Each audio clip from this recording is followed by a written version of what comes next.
Good day everyone, my name is Kimberly Olyate and I am here to present my research entitled Marketing Strategies Employed by the Street Vendors in Lagonoy. The results of the study will provide a better understanding and awareness to every vendors to design an effective and efficient strategy for the improvement of their livelihood. The study will also serve as a stepping stone and make the modest contribution for those who are interested to conduct a report study on street vending. At the end of this research, there's an outcome that I aim to achieve by conducting this research. First is to determine the demographic profile of the respondents in terms of gender, age, educational attainment, and monthly income. Second is to determine the marketing strategies adopted by the street vendors in Lagonoy in terms of product, price, place, and promotion. Third, to determine how the supply and demand influence their sales.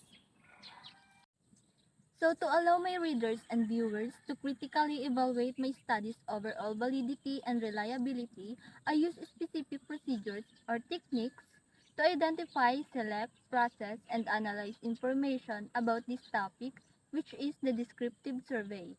It was the research design used as this approach is useful in providing value of facts and focusing attention on the most important things to be reported. The instrument used in this study to gather data was the researcher-made questionnaires, and to quantify the responses given by the respondents, I used percentage technique. So let's come now to the findings and discussion of this report. These data showed the gender distribution of the respondents. Table 1 showed that 40% of the respondents are male and 60% of them are female. The current study found that most of the respondents are female who are likely to sell on the street. Next table showed the age distribution of the respondents. Table 2 showed that 30% of the respondents are aging 20 to 24 years old. 20% of them are 25 to 35 years old. 20% of them are 36 to 45 years old. And 20% again in 46 to 55 years old. And 10% of the respondents aging 56 to 65 years old. The current study found that the most of the respondents are aging from 20 to 24 years old. Table 3 shows the educational attainment of the respondents. It shows that 60% of the respondents are high school graduate, 30% of them are some college or vocational, while 10% is college graduate. The current study found that the most of the respondents are high school graduate. For the next table, it shows the monthly income distribution of the respondents, where 60% of them range their income between 5,000 to 9,000 a month, and 40% of the respondents' income range between 2,000 to 4,000 a month. The current study found that the most of the respondents' income range between 5,000 to 9,000 a month. For the following table, it covers the level of marketing strategies in terms of product, price, place, and promotion employed by the street vendors in Lagonoy. The data showed the pricing influences sales performance, frequency distribution. Table 2.1 showed that for the description of strongly agree obtained a 90% respondents, while in the description of agree obtained a 10% respondent. The current study found that the most of the respondents strongly agreed that pricing influences sales performance. The data showed street vendors' product guaranteed or satisfy their customer frequency distribution. The current study found that the most of the respondents agreed that their products guaranteed or satisfy their customers. The data showed vendors' stall was located in public place along the street frequency distribution. Table 2.3 showed that 100% of the respondents agree about it. As you can see, the current study, which is the table 2.4, found that the most of the respondents strongly agreed that the use of word of mouth influences customers to buy their products. The data showed stall has a name or catchy design that promotes store frequency distribution. Table 2.5 showed that for the description of agree, obtained a total of 20% respondents, while for the description of disagree, obtained a total of 80% respondents. The current study found that the most of the respondents disagreed that their stall has a name or other catchy design that can help in promoting their stall. For the frequency distribution of table 2.6, it shows that the most of the respondents agreed that offering discounts and incentives to your customers is a strategy to attract more customers and increase sales. Table 2.7 showed that for the description of strongly agree obtained a total of 60% respondents, while for the description of agree obtained a total of 40% respondents.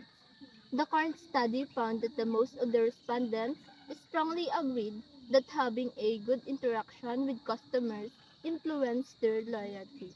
For table 2.8 shows that 30% of the respondents totally agree, while 70% of them disagree. The current study found that except in increasing the price in each product, most of the respondents disagreed to look for other alternatives in selling their products when the demand is greater than the supply. For the last table, the data showed peddling as a strategy to increase sales frequency distribution. Table 2.9 showed that for the description of disagree, obtained a 100% of respondents. The current study found that except for the lowering the price in each product, most of the respondents disagree to start peddling as a strategy to increase sales when the supply is greater than the demand. Let's come now to the conclusion of the study. The study concludes the majority of the respondents who's likely to sell fruits, vegetables, meat and fish in Lagonoy are young adults who commented that street vending was a very hard work for them. It is physically demanding and offers minimal profits. Most of them are women and majority of them are high school graduates. They often leave their families to work and spend long days trying to sell their goods. Based on the findings of the study, most of the street vendors practice different strategies in selling their products to boost their sales. It includes the type of services they do in selling, interacting with customers, pricing and quality of each product, offering discounts, and others. Although some of them are not creative enough to attract more customers and be at the top of their competitors. Most of the respondents disagreed that they have a stall name, other catchy design that helps in promoting their store. And when it comes to demand and supply, majority of the respondents disagreed to look for other alternatives in selling their products, except in increasing the product's price when the demand is greater than the supply. Same feedback when the supply is greater than the demand. Most of them disagreed to start peddling as a strategy to increase sales, except in lowering the price. In order to increase the comprehensive data on marketing strategies employed by the street vendors in Lagonoy, some recommendations were also formulated. Number 1. Put a stall business name or signage for your customers to know or get familiar with your store. You can also renovate your stall, like adding paint or other catchy design for your stall to stand out with others. Number 2. Make Number 2, make sure the presentation is neat and tidy and not too cluttered so that customers can distinguish what you sell, especially fruits and vegetables, where the color and visual appeal really help to stand out and draw people in. Number 3, pricing should Number 3, pricing should be competitive and in line with what the products you are selling. Number 4, look for other alternatives in selling your products. Number 4, look for other alternatives in selling your products, except for increasing the price when the demand is greater than the supply. Try planting crops or start livestock. Number 5, start peddling your product when the supply is greater than the demand, except for lowering the price so that your products will not be wasted or rotten. And that's the end of my presentation. Thank you for listening.